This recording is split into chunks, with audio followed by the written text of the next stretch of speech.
காஞ்சிபுரம் அடுத்த கிளார் பசனை கோயில் தெரு பகுதியை சேர்ந்த குணசேகரன் என்பவரது மகன் கோபி திரைத்துறையில் பணிபுரியும் இவர் பொங்கல் கொண்டாட்டத்திற்காக ஊருக்கு வந்துள்ளார். இதையடுத்து கடந்த 15ஆம் தேதியன்று தனது நண்பருடன் வாகனத்தில் சென்றபோது விபத்து ஏற்பட்டுள்ளது. இதையடுத்து உடனடியாக கோபி என்பவரை சென்னை அரசு ராஜீவ்காந்தி மருத்துவமனையிலும் அவரது நண்பரை செங்கல்பட்டு அரசு மருத்துவமனையில் சிகிச்சைக்காக அனுமதிக்கப்பட்டனர். இந்நிலையில் கோபியின் உடல்நிலை மோசமடைந்ததை அடுத்து அவரது பெற்றோர்கள் கோபியின் இதயம், சிறுநீரகங்கள், கண் உட்பட 6 உடல் உறுப்புகளை தானம் செய்துள்ளனர். இவரது செயலை பாராட்டி மாவட்ட வருவாய் அலுவலர் வெங்கடேஷ், நாடாளுமன்ற உறுப்பினர் செல்வம், சட்டமன்ற உறுப்பினர் எழிலரசன் ஆகியோர் உடலுக்கு அஞ்சலி செலுத்தினர். இதையடுத்து அரசு மரியாதையுடன் உடல் அடக்கம் செய்யப்பட உள்ளது.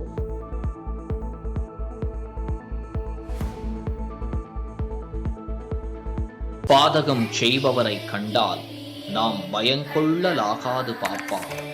மோதி மிதித்து விடு பாப்பா, அவர் முகத்தில் உமிழ்ந்து விடு பாப்பா. அண்மை செய்திகளை உடனுக்குடன் தெரிந்து கொள்ள இணைந்திருங்கள் இயம்நாடு தொலைக்காட்சியுடன்.